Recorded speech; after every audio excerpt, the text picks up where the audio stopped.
Bienvenidos a UX al Suave. Este podcast es traído por Sueven Agency, la agencia especializada en experiencia de usuario. Bienvenidos a UX al Suave, un espacio donde hablamos sobre diseño e interacción en español y sin presiones. Hoy tenemos el gusto de tener de invitada a Natalie Howell, diseñadora de experiencia desde hace 8 años. Hola Natalie, ¿cómo estás? Hola Paco, ¿bien y vos? Muy bien, por dicha. A ver, cuéntanos, ¿quién es Nati? ¿Cómo comenzó en diseño? ¿Cómo ha sido su carrera? Ok, espero que tengan tiempo. Bueno, yo estudié en el TEC, estudié ingeniería en diseño industrial. Yo entré ahí pensando que iba a ser diseñadora de productos, porque ese es un poco el fuerte, digamos, no el fuerte, pero tal vez lo que más se escuchaba en ese momento. Yo entré en el 2008, sí. Entonces yo pensé en diseño de productos. En los últimos años de la carrera conocí User Experience y definitivamente me di cuenta que eso era lo mío. Y ya ahí quedé. Y básicamente realmente fue como, nunca había sentido en toda la carrera lo que sentí cuando conocí esa parte de diseño. Y eso es lo que empecé a hacer UX. A mí me encanta la academia, o sea, espero ser profesora. Entonces, saqué un máster en experiencia de usuario en el 2019, justamente porque para la academia son importantes esos títulos, pero para ser honesta no creo que lo sean, no son tan importantes en la calle. Entonces tengo eso y luego empecé a pasarme un poco a diseño de servicios en el 2016 cuando fundé una empresa con una compañera, Gretsch, y esa empresa empezó con UX, pero luego hicimos algunos proyectos de service y ahí fue cuando empecé lentamente también a moverme para allá. Y luego, ahorita estoy en Walmart y mi puesto en Walmart se llama Human Centered Designer, que creo que es un nombre lo suficientemente abierto como para realmente representar lo que yo creo que es un diseñador. Y por eso antes de que empezáramos a grabar te dije justamente, creo que mi descripción es que yo soy diseñadora y sin importar necesariamente de qué, ¿verdad? También me certifiqué en transformación digital con la Universidad de Cornell porque un poco de mi rol en Walmart es como entender, digamos, a las personas en esta transformación por la que Walmart está pasando y entonces también es un tema interesante, o sea, como que siento que el mezclar esos temas me ha ayudado y creo que en los próximos años es algo que va a funcionar un montón. Básicamente a nivel de carrera, eso es. No, y de hecho aquí la pregunta del millón es, yo creo que se la hacen todos, ¿verdad? ¿Cómo pasa una persona? Yo conozco más o menos cómo funciona el tech. Yo no soy del tech, pero sí conozco bastante gente que viene de ahí y pasó de diseño de producto a ser diseñadora de experiencia de usuario o pasaron a ser diseñadores, por así decirlo, que no hacen productos, pongámoslo de esa manera.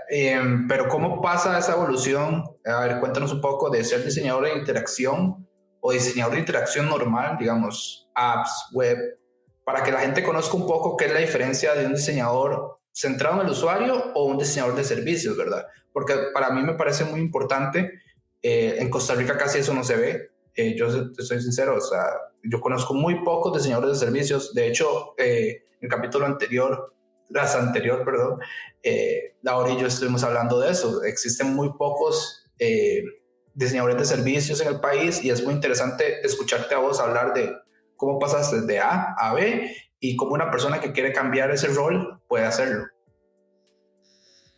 O sea, creo que una de las cosas más importantes es entender que que esos títulos no son tan relevantes, porque al final lo que importa es que vos seas un diseñador que está bajo la filosofía de un diseño centrado en el usuario. O sea, si vos tenés eso claro, que lo que a vos te interesa, que la premisa es entender a las personas, yo creo que eso hace que uno se le quiten como todas estas barreras que uno cree como de, uy, si yo hago UI, ¿cómo ahora hago UX? ¿Y cómo paso a Service? Y así, ¿verdad? Porque en realidad la premisa es la misma. Vos tenés que entender a las personas.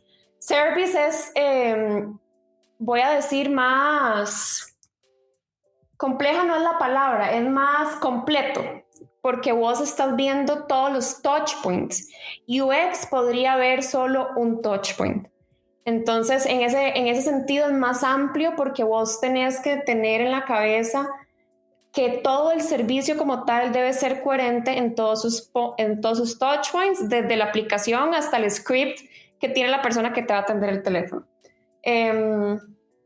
La transición, bueno, sí, como lo comentaste desde el puro inicio, desde producto, la transición en el tech fue bastante simple porque voy a decir que en el tech, al menos en la carrera, cuando yo entré, porque yo sé que ha sufrido muchos cambios, era muy generalista. Entonces, en realidad, vos veías un montón de todo. Entonces, no era como que vos escogías uno u otro y luego hacías un cambio, sino que simplemente es parte de las clases. Tener de todo un poco. Entonces, en esa parte, digamos, yo no pensaría que fue como una transición, voy a decir, tan consciente. Luego, UX me encanta, es decir, el diseño de interfaces, la usabilidad, me parece un tema súper interesante. Y la transición con Service Design, la verdad es que fue muy orgánica, porque fue súper interesante, de hecho. Cuando estábamos en mi empresa, que la llamábamos H&H, la que tenía con Gretsch, en esta empresa tuvimos un cliente que era un cliente muy inteligente y estábamos hablando como de UX y así, porque inicialmente nos contrató para, voy a decir, ahí fue donde empezó un poco el servicio sin darnos cuenta, porque estábamos diseñando una aplicación, pero como estaba desde cero, empezamos a ver que en realidad no era la aplicación. También teníamos que contemplar que había una persona que iba a contestar en el call center y que además de esto nosotros teníamos que conectarlo con los proveedores del servicio al que estábamos ofreciendo. Entonces, ahí fue donde involuntariamente y de manera orgánica empezamos a hacer service y luego este cliente nos preguntó, ¿y ustedes, o sea, esto no se puede extrapolar a experiencias análogas, ¿verdad? O sea, donde la interfaz no es digital, sino que vos estás hablando con una persona y nosotros, pues claro, o sea, en realidad, como te decía, la premisa es la misma, es entender a las personas.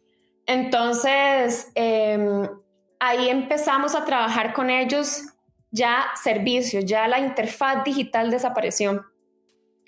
Y luego, de manera muy orgánica, la verdad es que yo creo que fuimos muy afortunadas en que todo sucedió tan, voy a decir, de casualidad, porque luego los siguientes proyectos fueron de servicios súper interesantes. Entonces no fue algo como que escogimos a propósito, o sea, de verdad fue muy natural. Pero en general, yo diría que hay algunas cosas que son diferentes a nivel, digamos, de teoría, en el sentido que te comentaba de que Service es más amplio, es un conjunto de touch points y un conjunto de reacciones de una empresa que vos tenés que contemplar, mientras que UX podría haber solo un touch point específico. Pero yo creo que ningún diseñador de UX debería diseñar una aplicación o una interfaz digital sin tener eso en mente, como esto no es una isla. O sea, difícilmente, y digo difícilmente solo por decir que no es posible, una aplicación va a ser una isla. O sea, siempre hay gente, siempre hay algo detrás. Es un servicio que estamos brindando. Entonces, creo que la carrera y la industria en general ha ido evolucionando y ya nos damos cuenta de eso. O sea, creo que si pienso en todas las aplicaciones, interfaces y cosas que he diseñado desde antes, digamos desde el 2013, en realidad eran servicios. En realidad no eran islitas, no era solo esa interfaz. Y creo que muchos diseñadores pensamos que estamos haciendo una aplicación y no nos damos cuenta que esto vive en un ecosistema que responde a en realidad un servicio mucho más integral con un montón de touch points. O sea, desde el momento en que vos te inscribís en una página, ¿sabes? O sea, tan chiquitito puede ser ese servicio a como si puedes tener 25 touch points. Entonces, creo que tal vez, al menos en mi caso fue eso. Yo ahorita que lo pongo así, ahorita que lo pienso, creo que desde antes estoy haciendo service sin haberme dado cuenta y no habiendo contemplado todo el journey real de una persona. Devolviéndome un poco a lo que estabas explicando, yo sé que hay personas que nos escuchan de otros países, para un poco ahí aclarar, el TEC es una de las universidades públicas o la más grande de este país, de Costa Rica. La mayoría de las carreras en tecnología, la mayoría de los profesionales salen de ahí, pero también te pediría un poco que nos cuentes qué son los touch points. Yo sé el término en español y más o menos tengo una idea, pero quisiera que vos lo explicaras mejor, de por qué hay solo uno en UX o solo pueden haber muy pocos en diseño de interacción, perdón, y por qué en diseño de servicio hay 25, 40 touch points que pueden haber. ¿Qué es un touch point? ¿Cómo se mide? ¿Es un enfoque cualitativo, cuantitativo? ¿Podrías explicarnos un poco más sobre eso? Claro, de fijo. Un touch point es básicamente un punto de contacto entre la persona, entre el usuario y nuestro servicio, nuestra empresa, nuestro producto. Entonces, como te decía, creo que equivocadamente muchas empresas contratan UXers y les dicen, mira, tenemos esta aplicación. Voy a poner el ejemplo de Uber, que es uno que uso muchísimo. Entonces, vas a diseñar Uber, la aplicación. Entonces, ellos tienen un equipo de UXers buenísimos y no sé qué. Entonces, a uno lo contratan y a uno le dicen esta interfaz, pero en realidad Uber es solo una cara. La aplicación que nosotros tenemos es solo una cara del servicio que es en realidad, porque si pensamos, es un comunicador, es un enlace entre nosotros, las personas que ocupamos ir de un lado A al lado B, el chofer, además, o sea, está el chofer que nos va a llevar de A a B, y además están todas las personas que te van a solventar alguna problemática que vos tengas. Entonces imaginémonos que perdí mi sombrilla y entonces yo ando viendo cómo contacto a la gente de Uber para decirle que perdí mi sombrilla y para ver si puedo contactarme con el último chofer con el que estuve. Entonces, en realidad el servicio de transporte que nosotros como usuarios vemos es más complejo que el servicio de transporte. Ahí ya tenemos, ahorita mencioné rapidísimo 3 actores. Las personas que nos contestan en servicio al cliente, el chofer y yo como usuario.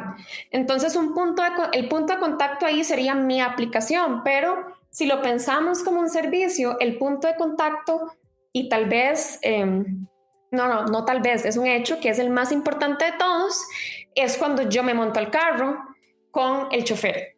Y esa es la experiencia. Entonces, ya no estamos hablando solamente de la experiencia de la interfaz que yo tengo en mi aplicación, sino que estamos hablando de que cuando yo me monto al carro, ahí empieza otra experiencia, otro touch point de ese servicio. Entonces, no sé cómo será en otros países, pero no sé si te acordás que aquí cuando entró Uber, o sea, montarse en un Uber era una experiencia súper buena, digamos. O sea, a uno le ponían el aire acondicionado y que el confitito. Agüita. Tu estación favorita, que aire o ventana baja. El servicio era, o sea, yo me acuerdo que ellos andaban botellitas de agua. Sí, por eso me acordé. Ajá, y confititos y que si ocupas cargar el teléfono y no sé qué. Era una experiencia muy lujosa, ¿verdad? Entonces, bueno, además eso era muy contrastante con los otros servicios que ven aquí en Costa Rica el precio era bueno, la aplicación era súper linda, o sea, sigue siendo súper linda y súper friendly, amigable con el usuario. Ese es un touchpoint. Entonces, si ven, tenemos en este caso hasta la aplicación que es mi teléfono y yo, y luego cara a cara. Entonces, esa persona en ese momento para mí como usuario representa a la empresa.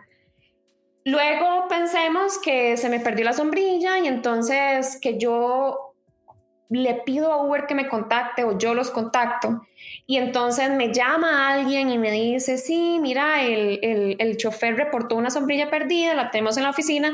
Ese es otro touchpoint, ese es otro punto de contacto que yo tengo con el servicio. Entonces, si diseñamos end-to-end, de punta a punta, desde que yo pido un Uber, desde que lo estoy buscando, hasta que me bajo, hasta estas excepciones que me ayudan con sin perder mi sombrilla. Todo esto es servicio completo. Y los touchpoints, como ya los expliqué, son esos puntos de contacto que son muy delicados cuando estamos diseñando un servicio porque tienen que ser consistentes y ahí es donde las experiencias empiezan a romperse, porque entonces, bueno, la aplicación de Uber para mí siempre me ha parecido súper buena, pero justamente como comentábamos, la experiencia dentro del Uber con los choferes, al menos aquí en Costa Rica, ha caído. Entonces ya me enojo con ellos porque, no sé, tenía la música a todo volumen o qué sé yo, ahora con la pandemia que se quitó la mascarilla y que no se lavó las manos y que no me ofreció alcohol gel.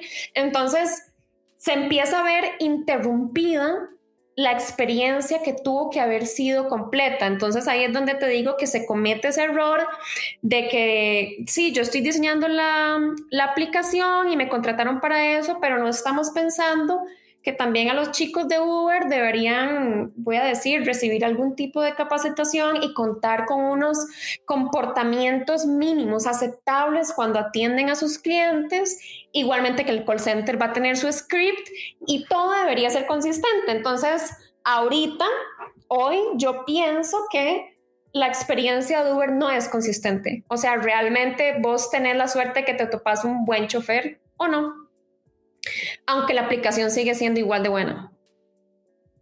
Pero la pregunta del millón sería, en este caso, Uber no está utilizando su forma de calificación de los choferes. Digamos, yo califico un chofer 3, 2, 1 y debería haber un sistema que lo saque del sistema, por así decirlo.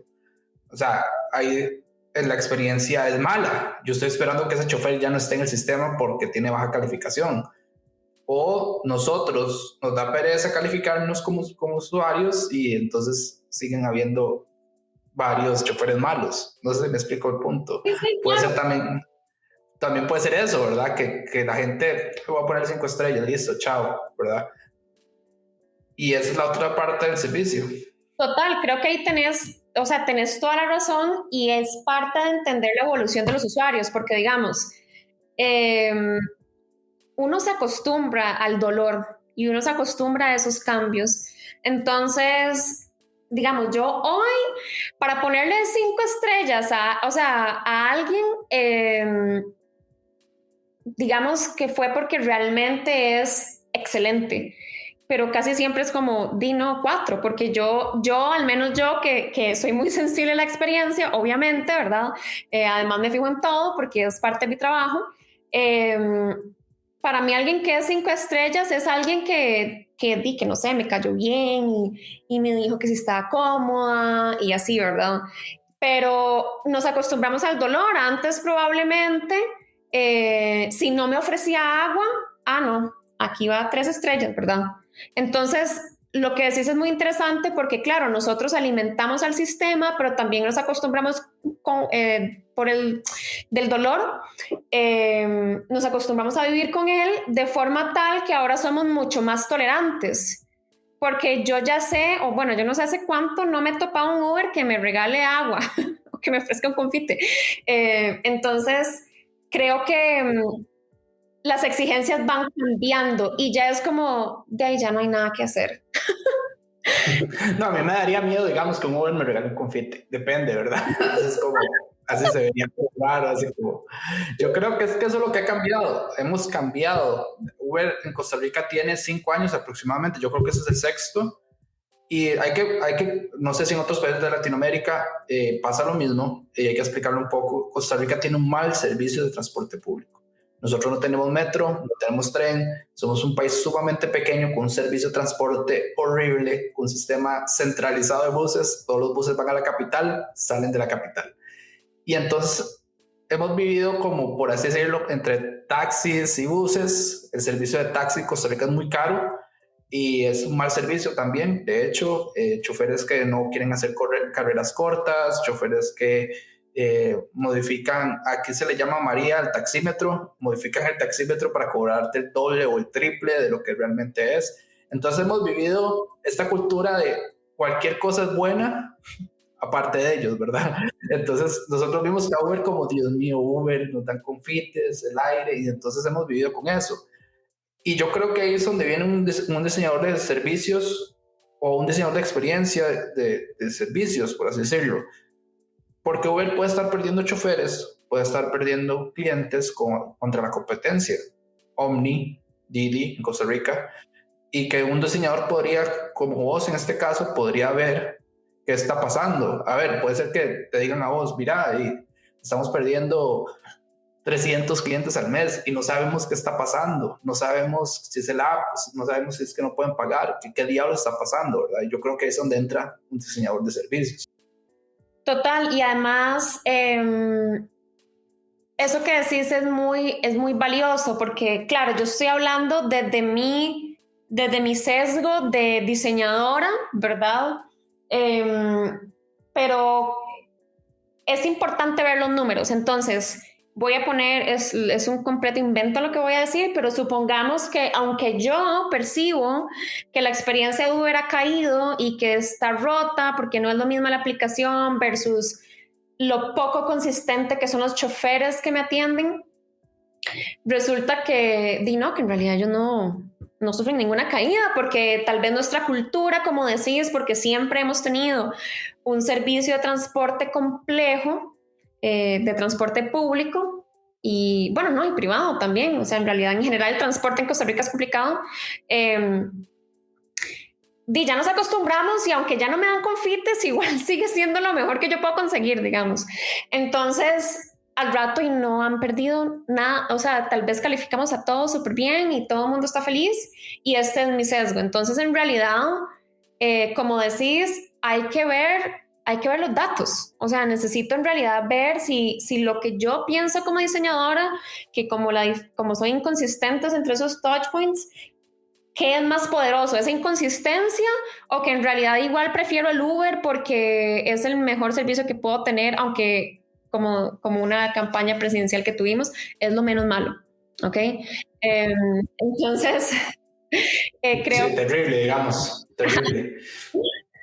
Sí. Entonces creo que ahí hay que ver los datos y ver qué son esos cambios. Y sí, ahora que entró Didi y Omni, yo no he percibido ninguna diferencia con los Uber, digamos. O sea, en realidad yo veo que están bastante parecidos. Yo tuve la experiencia hace unos años de utilizar el servicio en otro país, más específicamente cuando Costa Rica no existía, en México. Y me llamó mucho la atención que ellos ya habían pasado la etapa de enamoramiento, por así decirlo, de que era un servicio premium, porque en México existía Uber Black, ¿verdad? Y Black era como el servicio premium, había Uber Pop. Y es muy bueno este ejemplo de Uber, porque ellos los choferes pasaron ese enamoramiento, mira, gano bien, mira, yo puedo ganarme la vida con esto, pero Uber nunca se pensó para eso. Uber se pensó, yo vi más o menos la historia de cómo ellos lo pensaron, y se pensó de que vos, mira, te sobra tiempo, tenés tu carro, haces Uber un par de horas y seguís con tu día, ¿verdad? Así es como nació. Y en México, todo el mundo como acá empezó a comprar carros, empezó a comprar o alquilar carros también para Uber, y entonces pasó que se acabó.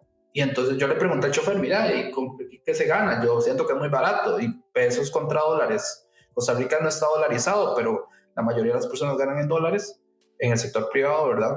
Y yo decía, pesos contra dólares, y yo decía, muy barato, del aeropuerto al DF en ese momento. Y yo eran como $5, $6, y yo casi me infarto de lo barato que era, ¿verdad? Y luego yo pero mira, con esto se viene, no, yo hago construcción y hago esto, lo otro, aquí, allá.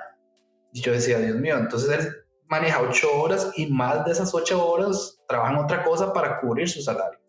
Y la experiencia fue regular. Y yo decía, ¿esto será la experiencia que realmente Uber vende en otros países? ¿Será que es México? ¿Será que es que, mira, es el carro? Yo pedí uno barato. Yo no sabía cómo funcionaba Uber en ese momento. Y yo creo que es donde comienza cómo los servicios van decayendo a través del tiempo, ¿verdad?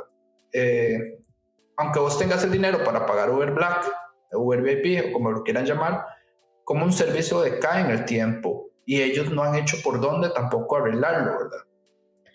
Sí, y ahí está o sea, me parece interesante porque como probablemente vos sentís lo mismo, o sea, que el servicio decae, como acabas de decir, ellos ya no enamoran a sus clientes porque no es necesario, o sea, ya no importa. Entonces, me parece interesante porque había escuchado justamente eso en Rappi, en Colombia, que era justamente como que inicialmente se pensaba que era para que te ganes algo extra, pero no tuvieron en cuenta justamente lo que acabas de decir, que es más algo que extra. En realidad son personas que realmente necesitan trabajar, o sea, no es como... Voy a decir yo que de mi posición privilegiada tengo mi trabajo normal y que solo porque me gusta, quiero ganarme unos extrillas, voy y uso mi carro para uberear, como decimos acá. Entonces, me parecería interesante ver como la percepción de los usuarios en general, porque obviamente vos y yo no contamos porque somos usuarios que estamos demasiado pendientes de la experiencia, pero ¿será que qué tanto importa? Es que eso es como lo que ahorita estoy como cuestionándome en esta conversación, como ¿qué tanto importa que haya decaído? Mientras siguen imprimiendo billetes, decís vos. No, como para los usuarios en general, o sea, ¿qué importa si...? Porque yo pienso que la experiencia ha decaído, o sea, para mí eso es un hecho, pero de todas maneras, Uber sigue siendo Uber y está súper posicionado y no han podido sacarlo de Costa Rica y parece que es simplemente ya un servicio que para nosotros es normal, ¿sabes? O sea, como que antier la señora que me ayuda aquí en la casa me pidió ayuda para pedir un Uber, ¿sabes? O sea, como que es algo que ya está entre todos nosotros. Es normal nosotros pensar, hey, me pedís un Uber, ¿sabes? Sí, correcto, exactamente. Y lo peor de todo para los que nos escuchan en otros países es que Uber es ilegal en Costa Rica.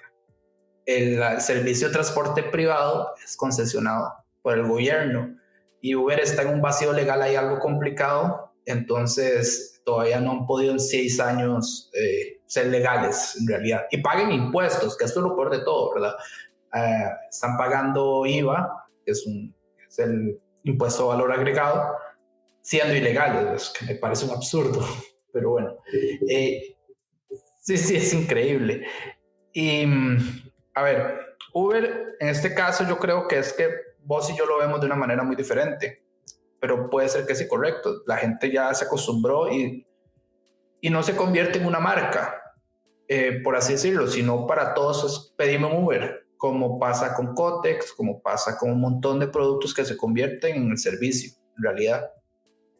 Entonces, aunque no sea Uber, la gente dice, mira, pedimos un Uber y es en realidad un Didi, por ejemplo. Ya llegó a esa penetración de mercado tan fuerte para que la gente perciba que ese es el nombre, ¿verdad? De ese tipo de servicio.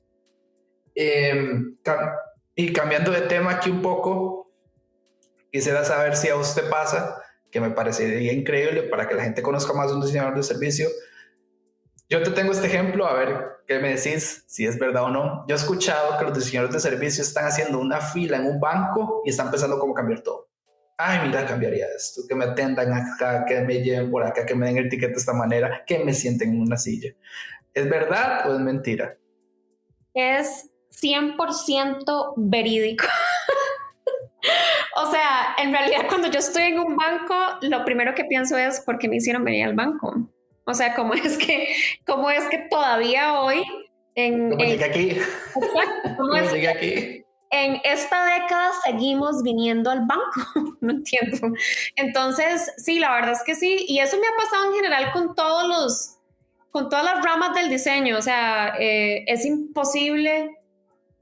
Yo soy diseñadora 24/7 y no puedo apagarme, o sea, y ¿sabes qué es lo peor? Que yo siento que como yo soy diseñadora de servicios y de experiencias, siempre paso por las peores experiencias y los peores servicios. O sea, como que yo digo, no puede ser que todo esto me pase a mí, o sea, ¿cómo es que yo tengo tan mala suerte? Y no sé si es porque en realidad todo el mundo sufre eso o porque de verdad, la ley de Murphy. Yo te tengo una anécdota. Cuando yo empecé a estudiar en la universidad, yo tenía un profesor que no tenía nada que ver con diseño, que él decía que él se ganaba el cielo cada vez que iba a hacer fila al Banco Nacional. Yo me gano el cielo cada vez que voy a hacer fila al Banco Nacional, porque yo no sé si pasa en otros países. Acá los bancos públicos es increíble, digamos, un día de pago, un día que algo pasó, puede ser un feriado que existió el día antes, es un caos siempre, y es eso, es un mal servicio. Como hay temas que te hacen ir al banco. Y ojo, la gente que estafa por teléfono tiene un mejor servicio porque logran estafar a la gente de que les den su token, que les den su clave, que les den su ID, que el mismo banco. Entonces, es increíble. Yo me quedé pensando un día de eso y yo decía, cuando ya alguien venga a hablar de servicios, a UX Suave lo hablamos. Nosotros tenemos una cárcel que se llama La Reforma. En realidad no se llama así, le decimos La Reforma. No recuerdo el nombre actualmente. Y han hecho millones de formas para que ellos no introduzcan celulares a la cárcel. Pero entonces hay gente que se dedica a esto, ¿verdad? Es un delito. Llaman y dicen, mire, hablamos del Banco Nacional, su token se venció, como me hicieron a mí un día, según ellos. Y mire, ocupo que entre a esta página, te dan una página, tiene los accesos del banco, ellos lo copian, lo pegan y te roban todo tu dinero. Pero está tan bien hecho que el servicio de ellos es mejor que el banco. Pregúntame a mí cómo es sacar el token en línea. Yo te lo mandé, de hecho, para que no recuerde, la temporada pasada Natalie nos vino a hablar de índice de fracaso, y yo le mandé un fracaso muy bueno después. A mí me hicieron, el token es un aparato que da códigos aleatorios para que puedas entrar a tu sistema de banca en línea, y a mí se me venció.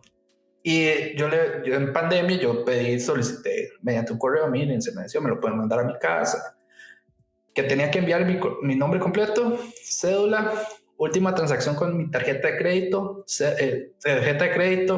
serial del token, último día que usé la tarjeta, por Dios. Entonces, o que vaya al banco.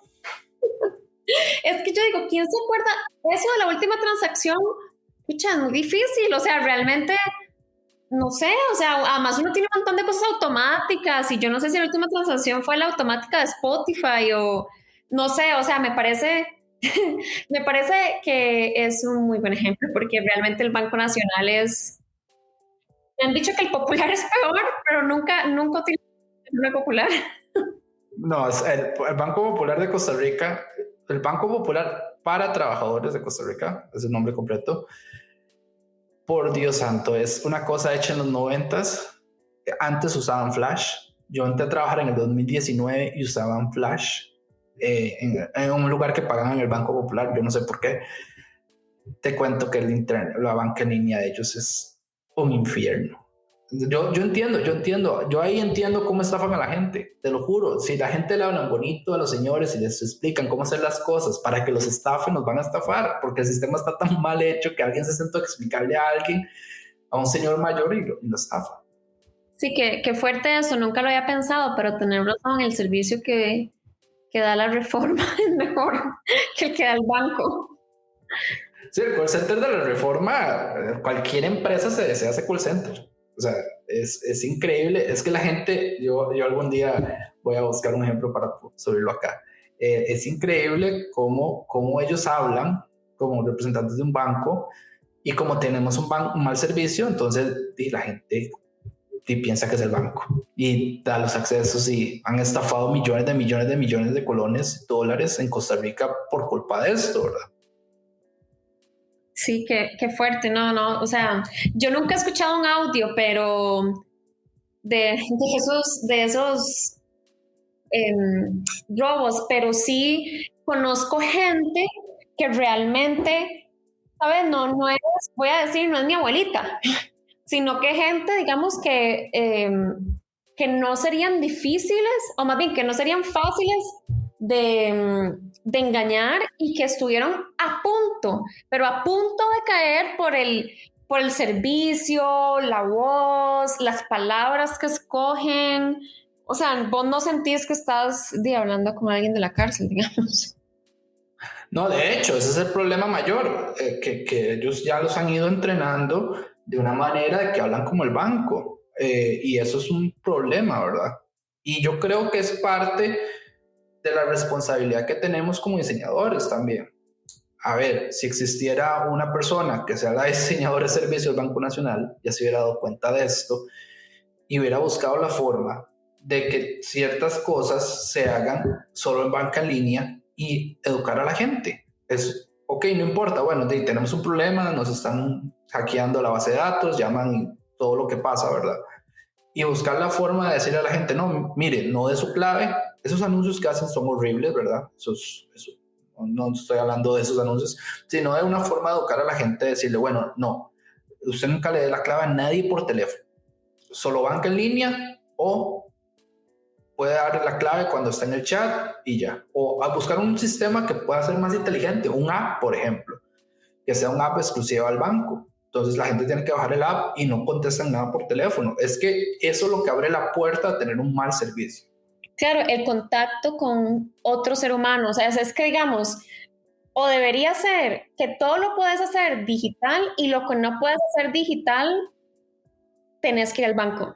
O sea, como que en un servicio tan delicado como la banca, pucha, es que el teléfono casi que no debería ser una opción. No debería ser una opción, no debería ser una opción.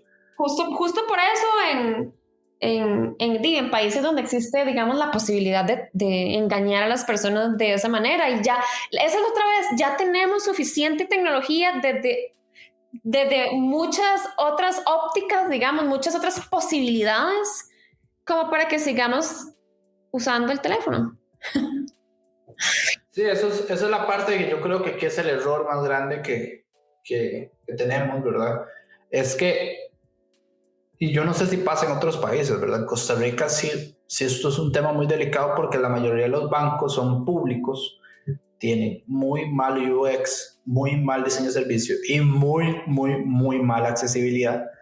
Y entonces empiezan estos problemas, ¿verdad? Si ellos tuvieran un departamento de diseño de experiencia de usuario, miren, así es como hay que hablarles a la ciudadanía, sí, todo esto no es que no pasaría, pero yo creo que el porcentaje disminuiría bastante.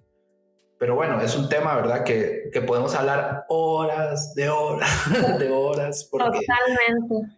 sí, es algo así increíble. Y para los que están comenzando en esto, y yo sé que la mayoría de las personas que nos escuchan no vienen de diseño de servicio, vienen de diseño de experiencia de usuario, vienen de UI, de UX, para ponerlo más simple, sepan que ustedes diseñan para la gente.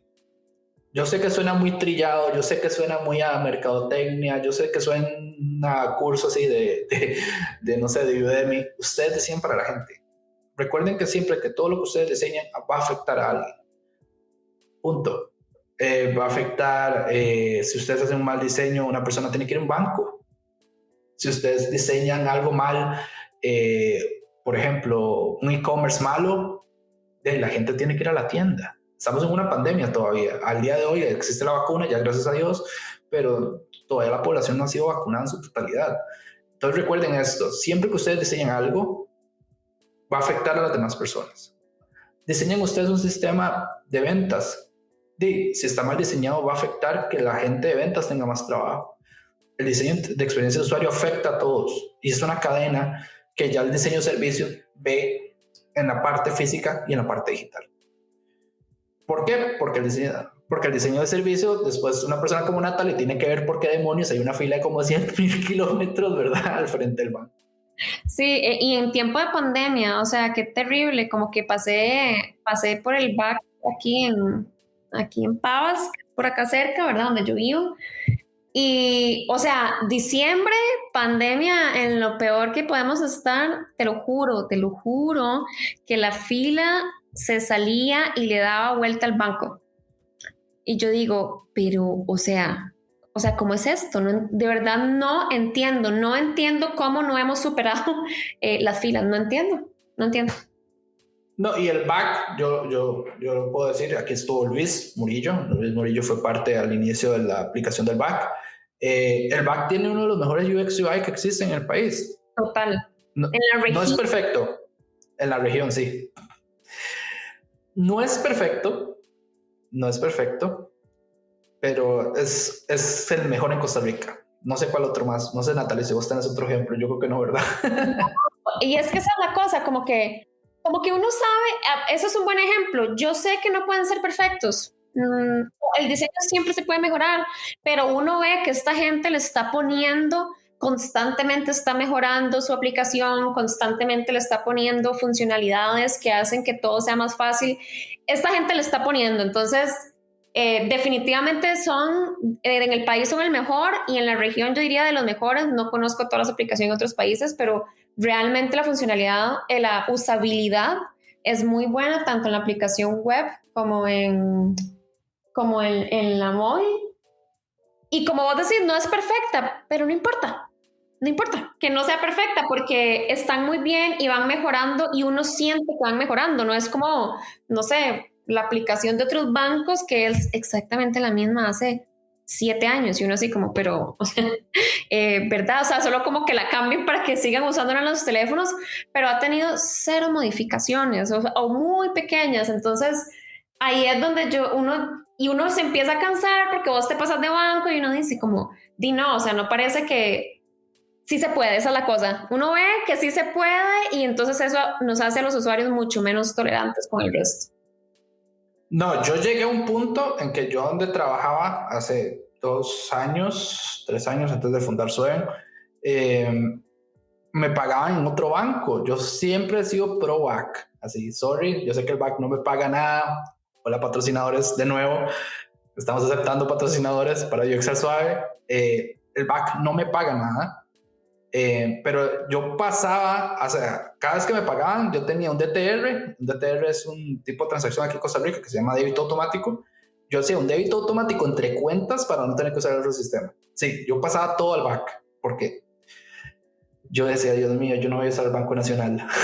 Es interesante, eso es una tendencia porque tengo amigos que hacen exactamente, o sea, solo tienen la tarjeta con el otro banco porque ahí le pagan. Sí, exacto. Todos caemos en eso, Exacto. Sí, qué interesante ver como la cantidad de usuarios que ha ganado el back, porque realmente yo veo como lo que acabas de decir, todos terminamos en eso, pasándonos toda la plata al banco.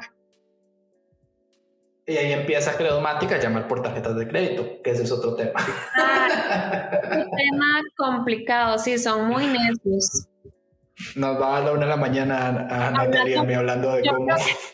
Creo que realmente puede haber un episodio solo hablar de banca, porque es que la banca además tiene, o sea, todos los servicios tienen su toque, pero es que la banca y medicina, ambas cosas son muy delicadas, es que ya estás metiéndote en un territorio que puede afectar de maneras que vos no te imaginas a alguien, ¿sabes? O sea, como que sí, Uber y WhatsApp y Instagram, pero tu dinero simplemente hace que ese diseño de servicios sea mucho más complejo, al igual que cuando uno diseña servicios médicos, que tengo mucho que decir al respecto también. De hecho, podríamos hacer un nuevo capítulo de servicios bancarios. Nosotros hemos conocido ya varias personas en este espacio de UX al Suave que vienen de banca, así que podemos hacer una parte de servicios y banca para esta temporada, puede ser de hecho, ¿por qué no? y ver cómo desde varios, por así decirlo, lados, un lado de servicio, un lado de cómo la app funciona y cómo, porque también hay que ponerse a pensar del otro lado, ¿verdad? Burocráticamente, trabajar en un banco es complicado. Danilo lo tocó por fuera, pero a veces las tomas de decisiones en un banco son súper complicadas, ¿verdad? Y entonces yo siento que los diseñadores tienen un reto inmenso ahí también. Totalmente, o sea, nosotros como diseñadores, ojalá de verdad pudiéramos hacer siempre lo que el usuario necesita, pero otra vez, ni las interfaces ni nosotros somos islas, nosotros dependemos de un ecosistema en el que estamos trabajando y te puedo decir que el 99% de las cosas que yo he diseñado no han quedado como yo las diseñé justamente por eso, porque algo en el medio cambió. Y entonces, claro, y imagínate ahora en banca, o sea, las restricciones que deben de tener son enormes. Sí, de hecho son enormes. Yo escuché a Danilo hablando un día de ese tema y me pareció increíble como la parte también de los datos, ¿verdad? Que hay una oficina en Costa Rica que cuida los datos de los usuarios, entonces ahí empieza el infierno, ¿verdad? Y el infierno está lleno de buenas intenciones, como dicen. Entonces vos podés venir con 1000 ideas, ¿verdad? Y que al final no llegaron a nada porque es un tema muy difícil. Total, o sea, si eso me ha pasado en empresas que no tienen que no son de banca, en banca hay que extrapolarlo. Igualmente que de fijo en el sector médico. Bueno, viene la parte, por así decirlo, picante. A todos les he preguntado lo mismo. Bueno, vamos a ver, primero, vamos a ver, que esto yo creo que se lo preguntan todos. ¿Cuál es tu proceso desde cero? ¿Cuál es el proceso de Natalie con un proyecto nuevo? Yo llego con un proyecto nuevo a tu oficina mañana. Bueno, pues vamos a hacer esto. Como tú estás trabajando en una cosa que no es tan, por así decirlo, tangible, vamos a poner un nombre ahí como de, bueno, yo ocupo mejorar las filas del Banco Nacional o la experiencia que tengo en la sucursal de Pavas del Banco Nacional. ¿Cómo iniciarías? ¿Cómo te haces? ¿Cómo una persona en servicios inicia un proyecto de cero? Ok. Bueno, partiendo de lo que dije inicialmente, que no pienso que sean abismalmente distintos, para mí el primer paso completo, absoluto, siempre, no me lo puedo brincar, es entender el contexto. O sea, simplemente yo no puedo arreglar lo que no entiendo. Entonces, siempre pido todo lo que tengan acerca del problema. Siempre, o sea, a veces las documentaciones no son tan organizadas como a uno le gustarían, pero sí es frecuente como que tengan cosillas, o sea, sabes, presentaciones, correos de comentarios y cosas así. Yo pido todo lo que tenga, lo que parezca que no es necesario y que es tonto, no, pásenmelo. También obviamente entender, porque al entender el problema tengo que entender lo que está sucediendo a nivel, digamos, la percepción de la empresa, pero también tengo que entender qué es lo que está pasando afuera. Entonces, digamos que en un ejemplo como este tendría alguna técnica de investigación que seguramente has escuchado el nombre, generativa, donde yo pueda entender el contexto. O sea, yo ahí quiero mucha información, quiero todo. No estoy viendo tanto la calidad, sino más bien cantidad para poder tener muchos puntos de vista.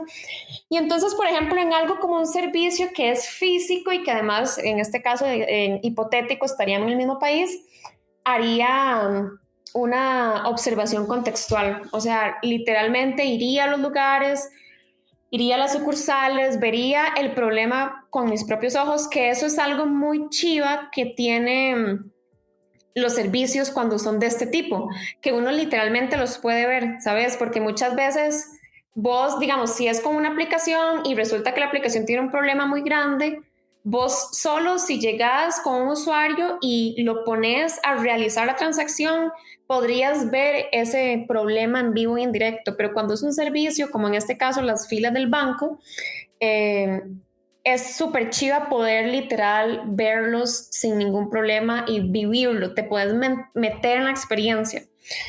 Eso por un lado. Luego siempre también creo que es fundamental y muchas veces veo que a veces se pasa este paso, nos brincamos este paso y es entender la perspectiva de los stakeholders.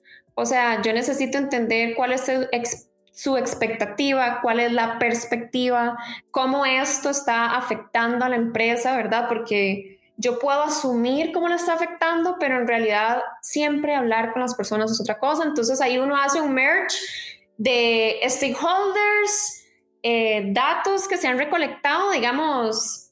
Tengo 2 puntos de vista, voy a decir, subjetivos, porque están los stakeholders y está mi observación contextual. Y luego tengo algo que es mucho más objetivo, que es data, o sea, la información que encontremos, que puede respaldar, buscar cómo podemos respaldar esto que estamos diciendo para poder entender.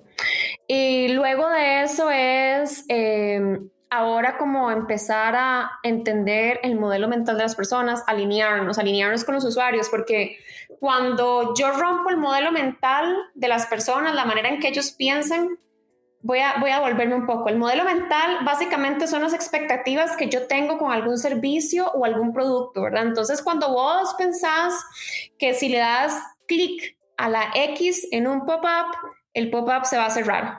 Esa es mi expectativa. Eso es lo que yo estoy esperando que el sistema haga, porque mi modelo mental lo dice así.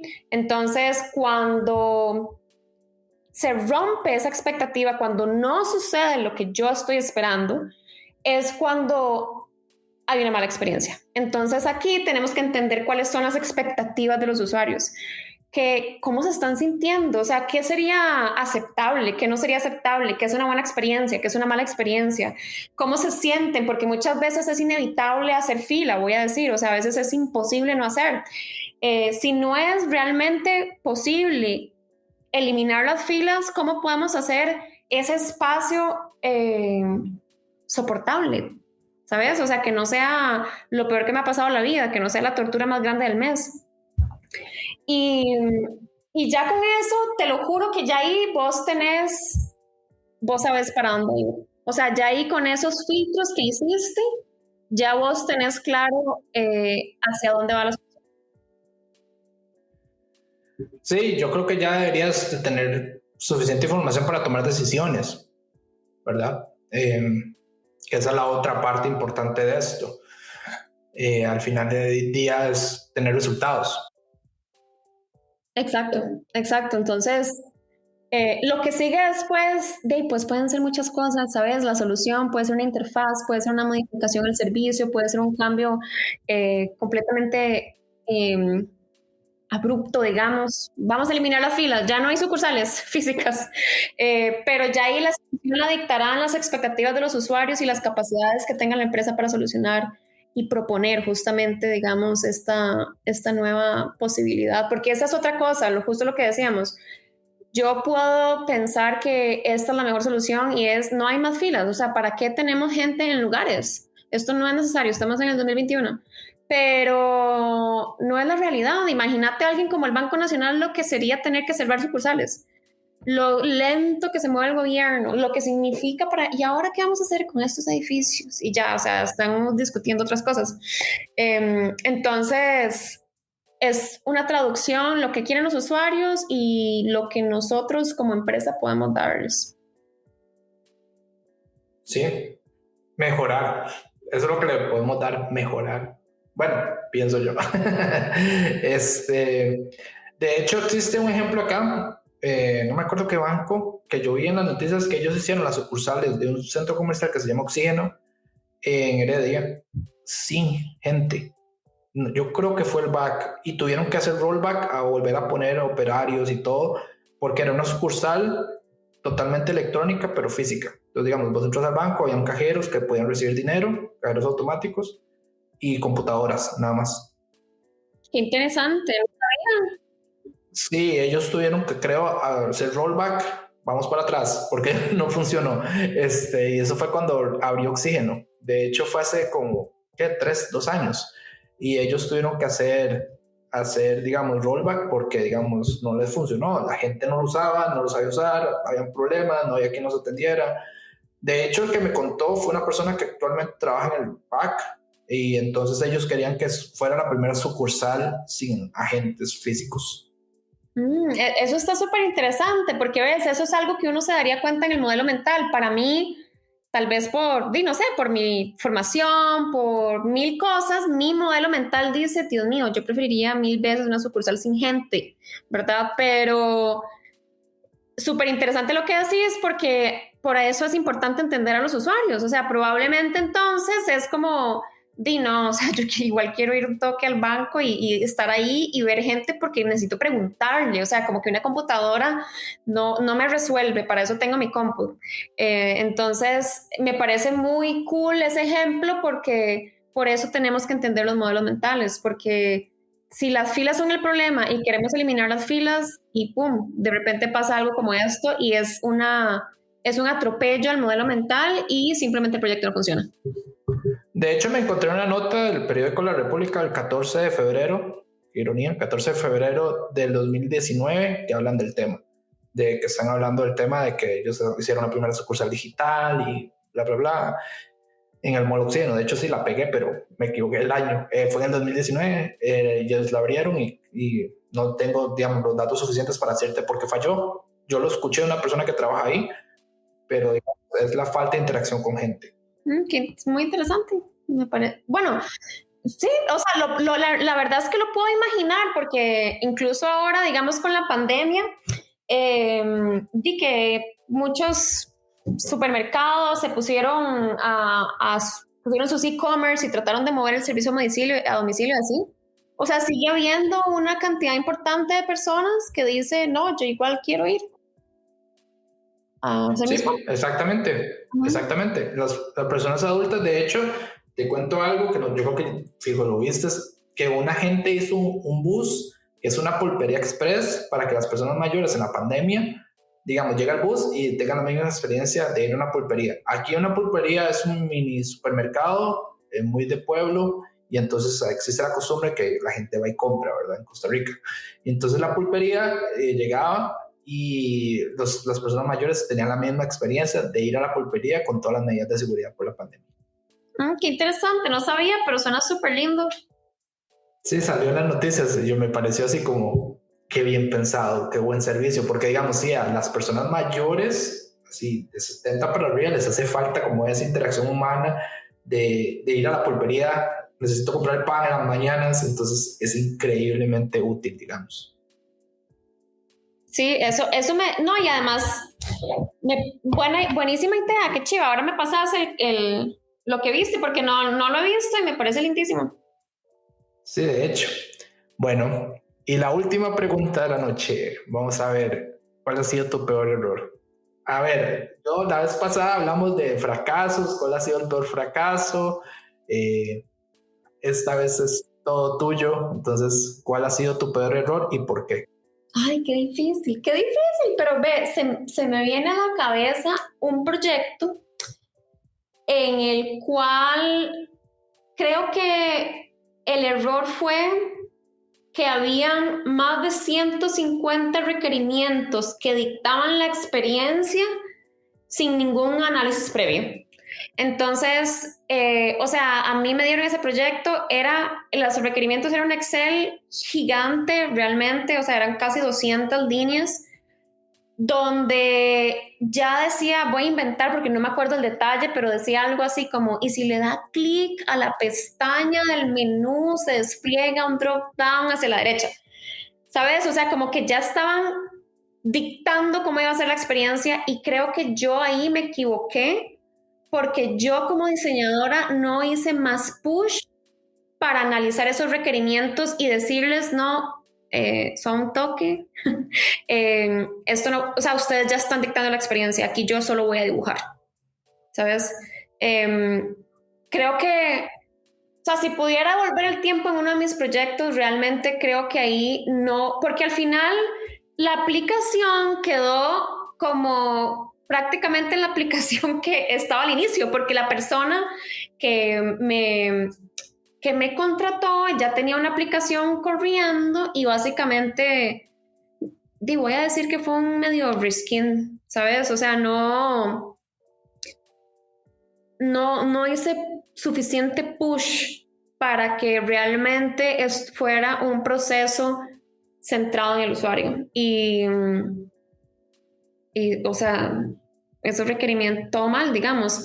Me has contado algunos errores de otros, y claro, sin requerimientos, yo creo que ese sigue ganando, pero yo creo que yo tenía acceso a requerimientos en un momento en que no tenía que tener acceso a requerimientos. Bueno, cada quien de los que se ha sentado aquí, solo 3 no tuvieron errores porque, verdad, no trabajan en esto.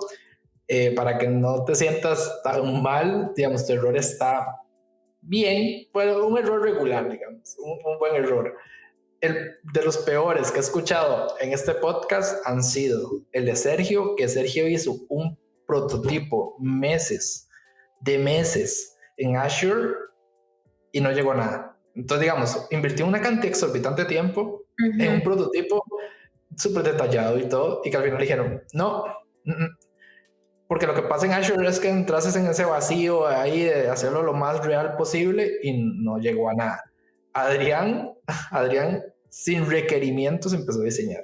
Ese ha sido el mejor. Ese para mí ha sido mi favorito, sí, porque a todos nos ha pasado.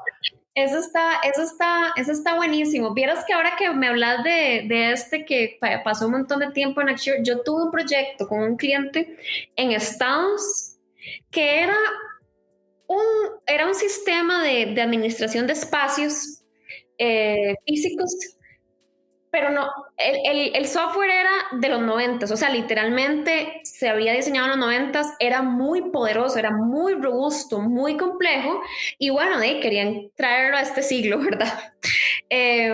Y yo realmente me quebré la cabeza resolviendo entendiendo, o sea, tuve tantas reuniones con ellos para poder entender el software noventero con la complejidad del tema de administración de espacios, y además en Estados Unidos las regulaciones son diferentes, las cosas funcionan distinto a lo que yo me puedo imaginar aquí en Costa Rica, y me pagaron 50% por adelantado.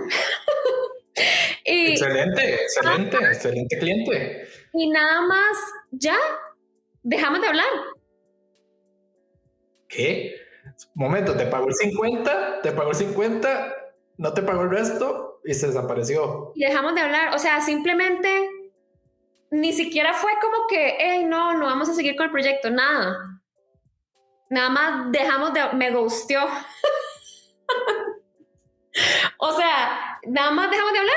Y ojo, mis wireframes están completos. En realidad deberían haber pagado el 50%.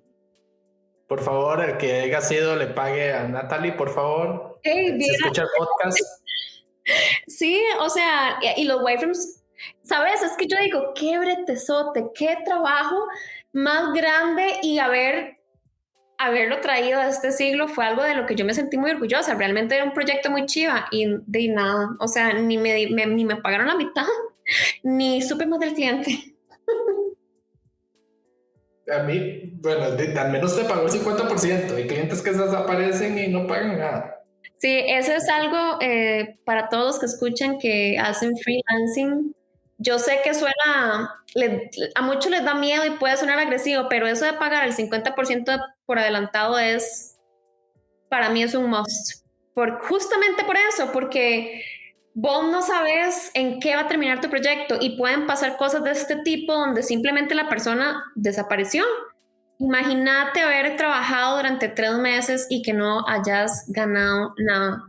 O sea, no. Tenemos que cuidarnos. Bueno, Natalie, ya te quité 1 hora de tu tiempo. Muchísimas gracias por estar aquí hoy por segunda vez. Es la primera invitada que repite. Sí, es la primera. No, muchísimas gracias de nuevo. Esta es tu casa. Cuando quieras puedes venir. Las puertas están abiertas. Y no sé si tenés algunas últimas palabras para el que quiera entrar en este mundo del diseño de servicios. Creo que lo que dijiste, voy a volver a repetirlo porque creo que es importante. No importa qué tan cursi suene la frase, nuestra responsabilidad es con los usuarios, y la premisa es siempre pensar en las personas. Y yo creo que realmente si alguien interioriza eso, se puede hacer cualquier cosa. Puedes hacer UX, puedes hacer service design, puedes hacer extrapolarlo, organization design, ¿sabes? Puedes hacer muchas cosas si vos entendés que las personas siempre tenemos que ser el centro de todos los procesos y todos los servicios. Y ya, o sea, eso es, ya ahí no importa. Y de hecho, por eso a mí no me gustan esas etiquetas de service y de UX y de UI, porque si vos sos buen diseñador, vas a analizar la información, vas a ser muy científico en el sentido de que no te vas a creer las cosas, ocupas verlas y que vas a resolverle los problemas al usuario cuando los estás entendiendo. Y con eso, vos no hay diseño que no puedas hacer. Me parece súper bueno eso. No hay diseño que no puedas hacer. Voy a hacerlo en una camisa, de hecho. Voy a venderlo. Bueno, Sorry, Natalie. Me regalé una. Sorry, too late, ya demasiado tarde, ya lo apunté y todo, ahora le digo a una de mis chicas que me ayuda a diseñarlo. Vamos a hacer camisas, chicas, de UX suave, y esa es la primera. Me parece chivísima, nada más, no me enojo si me regalas una. Está bien, oiga. Que es negra, por cierto. Ok, entonces está bien. Okay. Hacer camisas blancas es mala experiencia. Mala experiencia de usuario, escucharon. De hecho, sí, una camisa blanca es terrible por todo. De nuevo, gracias y hasta luego. Les habló Francisco Bravo y espero que nos escuchen en la próxima semana con un nuevo capítulo de UX Suave. Hasta luego. Gracias.